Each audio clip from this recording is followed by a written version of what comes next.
হ্যাঁ এসো। Good morning, sir. Good morning, sit down.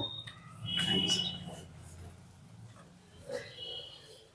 Ziarul Islam, তুমি তোমার নিজের সম্পর্কে বলো এবং বলো তুমি কেন এখানে এসেছো। আমার নাম জিয়ারুল ইসলাম। আমি মুর্শিদাবাদ জেলার হরিয়ারপাড়া থানার অন্তর্গত রেজলাপাড়া গ্রাম থেকে আসছি।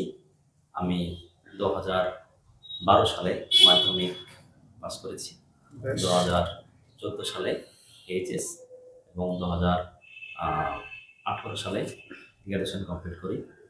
তারপর 2021 সালে আমি ডিএলএড কমপ্লিট করি। আমি সাইকেলিং করতে এবং পড়াতে খুব ভালোবাসি, ভালো লাগে। আমি বর্তমানে আমি টিউশন পড়াই বর্তমানে। আচ্ছা, আর কোন ক্লাস পড়ো? আমি 5 থেকে ক্লাস 10 পর্যন্ত পড়াই টিউশন। কোন সাবজেক্ট? যেহেতু আমার বিজ্ঞান বিভাগ, আমি বিজ্ঞান বিভাগটা পড়াই। ম্যাথামেটিক্স এবং হ্যাঁ, ভৌত বিজ্ঞান। দেখছি তোমার ফিজিক্সে অনার্স আছে। আচ্ছা, ফিজিক্সে আমরা মোমেন্টাম বলে একটা কথা জানি, তাই না? What is momentum? মোমেন্টাম কি? স্যার এই মুহূর্তে আমার বুঝি না। ফোর্সের একক কি, ইউনিট কি, বলের একক?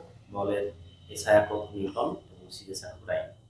আচ্ছা, নিউটনকে যদি আমরা কাকে ইউনিটটাকে নিউটন না বলে যদি আমরা ডাইমেনশনের দিক থেকে বলি, তাহলে স্যার যেহেতু বল F equal to M A, সুতরাং mass KG metre second square, KG metre Second second square, to the power -2 মানে পার সেকেন্ড স্কয়ার।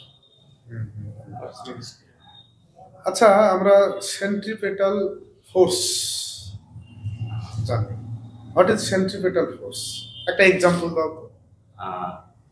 যখন আমরা একটা সুতোতে ঢিল বেঁধে যদি ঘোরাই এবং যদি সেটা ছিঁড়ে যায়, তাহলে যে বলের কারণে ঢিলটা ছুঁড়ে চলে যাবে, সেই বলটাকে বলা হচ্ছে সেন্ট্রিপেটাল ফোর্স।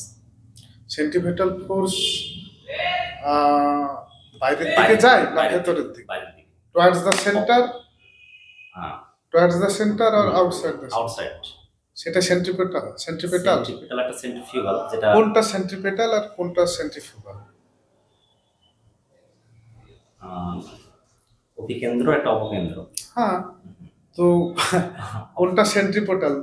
ঢিলটা যদি ছিঁড়ে তোমার দূরে চলে যায়, সেটা সেন্ট্রিপেটালের জন্য যাবে না সেন্ট্রিফুগালের জন্য যাবে? সেন্ট্রিপেটাল। তাই এই যে পৃথিবী সূর্যের চারিদিকে ঘুরছে, সূর্য যে গ্র্যাভিটিতে পৃথিবীকে ধরে রেখেছে, সেটা সেন্ট্রিপেটাল না সেন্ট্রিফুগাল? সেন্ট্রিফুগাল। আচ্ছা, তাই। যাই হোক, তোমার এই যে হাইলি কোয়ালিফাইড, তুমি দেখছি ফিজিক্সে অনার্স আছে, প্রাইমারিতে কেন আসতে চাইছো? আমি স্যার, আমাকে পড়াতে ভালো লাগে এবং আমি বিএড করতে পারতাম, কিন্তু যেহেতু তৎকালীন সময়ে এসএসসি কোনো নিয়োগ নেই, কিন্তু প্রাইমারি নিয়োগটা তৎকালীন একটা শুনতে পাওয়া যাচ্ছিল, সে উপলক্ষে আমি সেটা হাই স্কুল বা প্রাইমারি স্কুল আমার পড়াতে যেতে ভালো লাগে, তাই আমি ডিএড কমপ্লিট করেছি। আচ্ছা, এবং প্রাথমিক শিক্ষক হতে চাইছো। ইনকেস দেখা গেল যে কিছুদিনের মধ্যেই সমস্ত জটিলতা কেটে গেল এবং তুমি হাই স্কুলে পেয়ে যাচ্ছ, নিয়োগ পাচ্ছ, সেক্ষেত্রে কি করবে? যেহেতু আমার বিএড করা নেই, সুতরাং এখানে সেরকম কোনো সুযোগ নেই। আচ্ছা, ঠিক আছে, বুঝলাম। তোমার এই ফিজিক্সের নলেজটা, তুমি কি মনে করো যে খুব হাইলি কোয়ালিফাইড হলেই কলেজে বা ইউনিভার্সিটিতে পড়াতে হবে, প্রাথমিক বিদ্যালয়ে পড়ানো যাবে না, এরকম কি তোমার? না, এরকম কোনো আমি মনে করি না এটা। এবং তোমার ফিজিক্সের নলেজটা বাচ্চাদেরকে তুমি কিভাবে কাজে লাগাবে? আমি প্রথমে তাদের ফিজিক্স এমন একটা সাবজেক্ট যেটার মাধ্যমে সমস্ত বিষয়কে তুলে ধরা যেতে পারে। সেটা গণিত হতে পারে, পরিবেশ হতে পারে, শিশুদের বিজ্ঞান সংক্রান্ত বিশেষ করে রয়েছে আমাদের পরিবেশ বই। সে আমাদের পরিবেশের বিভিন্ন যে সমস্ত এককগুলো রয়েছে সেগুলো আমি বোঝানোর সময় ফিজিক্সটাকে তুলে ধরবো। আচ্ছা, থ্রি ইডিয়টস একটা সিনেমা মুভি হ্যাঁ স্যার। দেখেছো? হ্যাঁ স্যার দেখেছি। সেখানে একটা রোল প্লে করেছে আমির খান। হ্যাঁ স্যার। কি বলতো, মানে মেকানিক্যাল তিনি ইঞ্জিনিয়ার। তিনি একজন হাইলি কোয়ালিফাইড হওয়া সত্ত্বেও কি করেছিলেন, বাচ্চাদের জন্য কিছু করেছিলেন? হ্যাঁ, তিনি বাচ্চাদের একটা আলাদাভাবে গিয়ে বাচ্চাদেরকে নিয়ে তিনি ক্রিয়েটিভিটির মাধ্যমে পড়ানোর চেষ্টা করেছিলেন। ইডিয়টস, থ্রি ইডিয়টস বলছে। আমরা সাইকোলজির ভাষায় কাদেরকে ইডিয়ট বলি? তাদের আইকিউ কত হতে হবে, বুদ্ধাঙ্ক কত হলে তাদেরকে আমরা ইডিয়ট বলি সাইকোলজির ভাষায়। কোশ্চেনটা বুঝতে পেরেছো আমার? হ্যাঁ স্যার। ইডিয়েট যদি এখানে আমরা একদম মানে আইকিউ কত নিচে হলে তাদের 70-এর নিচে। 70-এর নিচে হলে ইডিয়ট বলবো। ওখানে তিনটে ভাগ আছে না, একটা মোরন, একটা ইমবেসাইল আর একটা হচ্ছে ইডিয়ট। ভাগটা বলতে পারবে? না স্যার, এই মুহূর্তে মনে হচ্ছে জি না। আচ্ছা, গান, কবিতা, আবৃত্তি কি ভালো লাগে? গান, কবিতা, আবৃত্তি অথবা নাটকের মাধ্যমে অভিনয়, কোনটা বেশি ভালো লাগে? তো সবই গান শুনি। সবটাই ভালো লাগে। অভিনয়ের মাধ্যমে বাচ্চাদের তুমি পড়াতে পারবে? পারবে না? ঠিক আছে, আমরা পরবর্তীতে দেখব। স্যার কিছু কোশ্চেন করবে তোমাকে। জিয়ারুল ইসলাম, মুর্শিদাবাদের হরিয়ারপাড়া থেকে আসছো। মুর্শিদাবাদ নামটা কার নাম অনুসারে হয়েছে? মুর্শিদ কুলি খাঁর নাম অনুসারে। উনি কে ছিলেন? উনি একজন রাজা ছিলেন ভারতের, মানে স্বাধীন রাজা না নবাব? নবাব। কোথাকার নবাব ছিলেন? মুর্শিদাবাদের। শুধু মুর্শিদাবাদের? মুর্শিদাবাদ তো ক্যাপিটাল ছিল। আর সুবে বাংলার। সুবে বাংলা। আচ্ছা, মুর্শিদাবাদের রাজধানী শিফট হওয়ার আগে এই রাজধানী কোথায় ছিল? ঢাকাতে। ঢাকা। তখন ঢাকা নামটা কি ছিল? ইংরেজিতে ঢাকা তখন স্পেলিংটা কি ছিল জানা আছে? না স্যার। আচ্ছা, মুর্শিদাবাদের তিনটে দর্শনীয় স্থানের নাম বলুন তো। হাজারদুয়ারি, এক নম্বর। কাটরা মসজিদ, দুই নম্বর। মসজিদ পার্ক। মতিঝিল পার্ক। আচ্ছা, কাটরা মসজিদ, এই কাটরা শব্দের অর্থ কি? জানা নেই স্যার। এই যে মুর্শিদ কুলি খাঁ, তার সমাধি কাটরা মসজিদের কোথায় আছে? ওই সিঁড়ির নিচে। সিঁড়ির নিচে। আচ্ছা, কলিজা খাকি বেগম বলে কাকে আমরা জানি মুর্শিদাবাদের ইতিহাসে? হ্যাঁ, কলিজা খাকি বেগম। আর যিনি নামটাই মুর্শিদ কুলি খাঁর মেয়ে উনি। ওনার সমাধিও আছে, সেটাও সিঁড়ির নিচে আছে। সিঁড়ির নিচে আছে। গিয়েছেন সেখানে? হ্যাঁ স্যার গেছি, অনেক ছোটবেলায়। অনেক ছোটবেলায়। আচ্ছা, এই যে হাজারদুয়ারি বললেন, হাজারদুয়ারির মানে আর্কিটেক্ট কে ছিলেন জানা নেই? হাজারদুয়ারি কোন নবাবের আমলে নির্মিত হয়?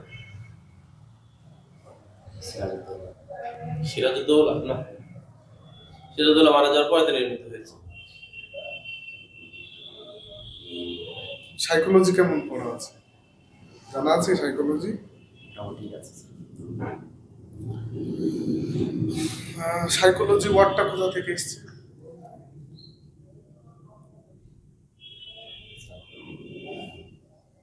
সাইকোলজি, ফাদার অফ সাইকোলজি কাকে বলে? Father of psychology Wilhelm Wundt, আর আধুনিক সাইকোলজি করে Sigmund Freud. Zone of proximal development, এই কথাটা শোনা আছে? হ্যাঁ শোনা আছে। এর সঙ্গে কার নাম জড়িত, মানে জোন অফ প্রক্সিমাল ডেভেলপমেন্ট ব্যাপারটা জানতে গেলে আমরা কার কথা মনে করি? ভাইবস।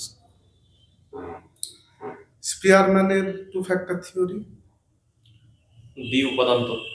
হ্যাঁ, স্পিয়ারম্যান প্রবক্তা ছিলেন। দুটো ফ্যাক্টর, টু ফ্যাক্টর বলছে, ফ্যাক্টর দুটো কি মনে করছে? ঠিক আছে। তুমি বললে তোমার গান ভালো লাগে, স্যার জিজ্ঞাসা করেছিলেন, তার মধ্যে তুমি গান ভালো লাগে উল্লেখ করেছো। আচ্ছা বলো তো, বাংলাদেশ এবং ইন্ডিয়ার যে জাতীয় সঙ্গীত, এটা একজন কবি লিখেছেন, তিনি কে? তিনি রবীন্দ্রনাথ।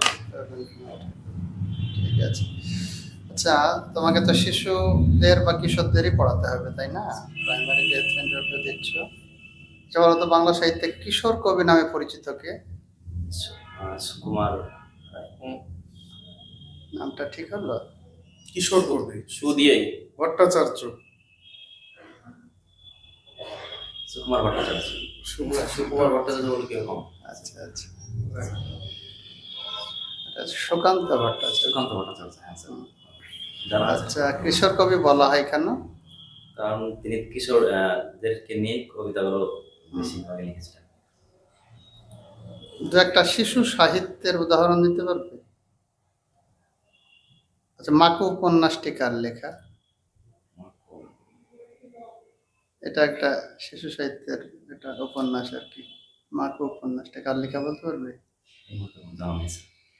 আচ্ছা, বাংলা আমরা তো বর্ণমালা পড়াবো, শিশুদেরকে বর্ণমালা দিয়েই তো শুরু করতে হবে, তাই না? আচ্ছা, বর্ণমালা, বর্ণ আর ধ্বনি এর মধ্যে পার্থক্য তো আছে। এই পার্থক্যটা কি? মূল পার্থক্য দুটো বলবে। যেটা আমরা উচ্চারণ করি সেটা হচ্ছে ধ্বনি, আর সেই উচ্চারিত শব্দটা মানে উচ্চারণটাকে যখন আমরা লিখিতভাবে প্রকাশ করি তখন সেটি বর্ণ। তার মানে ধ্বনির লিখিত রূপই হচ্ছে বর্ণ। আরো একটা পার্থক্য বলতে পারবে? আমি দুটো বলতে বলেছি। আচ্ছা আচ্ছা, স্বরধ্বনি আছে, তাই না? বাংলায় স্বরধ্বনি কয়টি? বর্তমানে একটা, 11টি। হ্যাঁ, চারটা স্বরধ্বনিকে বর্তমানে ইউজলেস হিসাবে বাদ দেওয়া হচ্ছে বর্ণমালা থেকে। লি, একদম। আর মৌলিক স্বরধ্বনি বিষয়টা কি? মানে মৌলিক স্বরধ্বনি কোনগুলো, বা এগুলোকে মৌলিক স্বরধ্বনি বলা হয়েছে কেন? আমার জানা নেই এটা, জেনে নেব পরে। আচ্ছা, স্পর্শধ্বনি কোনগুলো? এটা আমার জানা নেই, পরে জেনে নেব।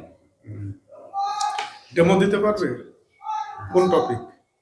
পরিবেশের উপরে। পরিবেশের উপরে, সাবজেক্ট পরিবেশ, তাই তো? জি বলো। আর কোন ক্লাস? চতুর্থ শ্রেণী। চতুর্থ শ্রেণী। কোন টপিক? জীব ও জড়।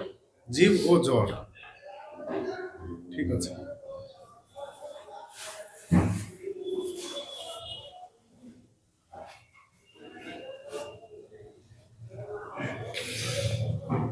গুড মর্নিং আমার ছোট ছোট বন্ধুরা, তোমরা সবাই কেমন আছো? বাহ, আমিও খুব ভালো আছি। তোমরা সবাই বাড়ি থেকে খেয়ে এসেছো? বাহ, খুব ভালো। কি বললে রূপালী, তুমি খেয়ে আসোনি? কেন খেয়ে আসোনি? ও, তোমার মা রান্না হয়েছিল না? আচ্ছা আচ্ছা, ঠিক আছে, সময় মতো মিড ডে মিল খেয়ে নেবে, কেমন? আচ্ছা, বলো তো আমরা এখন কোন ক্লাসে পড়ি? চতুর্থ শ্রেণীতে, একদম ঠিক বলেছ। আচ্ছা, আজকে তারিখ কত জানা আছে তোমাদের? বলো। আজকে তারিখ 14 তারিখ, তাই তো? আচ্ছা, খুব ভালো বলেছ। 14/12/2024। আচ্ছা, আজকে আমরা কোন বিষয় পড়বো তোমরা জানো সকলে? বলো। পরিবেশ। আচ্ছা, পরিবেশে তোমাদের যে বইটি আছে সেই বইয়ের নাম কি বলো তো? আমাদের পরিবেশ। বাহ, খুব ভালো। আচ্ছা, গতদিন আমরা ক্লাসে কি শিখেছিলাম তোমাদের মনে আছে? পরিবেশ সম্পর্কে। আচ্ছা ইমরানা, তুমি বলো তো পরিবেশ সম্পর্কে গতদিনকে আমরা কি শিখেছিলাম? হ্যাঁ, একদম ঠিক বলেছো। বাহ, খুব ভালো। বসো। যে পরিবেশ, আমাদের চারিদিকে আমরা যা কিছু দেখতে পাই সেগুলোকেই বলা হয় একসঙ্গে পরিবেশ, তাই তো? খুব ভালো। আজকে আমরা সেই পরিবেশের এই মজার মজার জিনিস দেখবো, কেমন? দেখো। আচ্ছা বলো তো, আমাদের এই শ্রেণীকক্ষে কি কি তোমরা দেখতে পাচ্ছ? বলো। আমাকে দেখতে পাচ্ছ? বাহ, খুব ভালো। তাহলে আমাকে দেখতে পাচ্ছ তোমরা, তাই তো? শিক্ষককে দেখতে পাচ্ছ। আচ্ছা, আর এই শ্রেণীকক্ষে কি দেখতে পাচ্ছ তোমরা, বলো তো সকলে? হুম, চেয়ার দেখতে পাচ্ছ? বাহ, খুব ভালো। চেয়ার দেখতে পাচ্ছ। আর কি দেখতে পাচ্ছ? টেবিল। আচ্ছা, খুব ভালো। আচ্ছা রহিম, তুমি বলো তো, তুমি স্কুলে আসার সময় বাড়ি থেকে রাস্তাতে কি কি দেখেছো?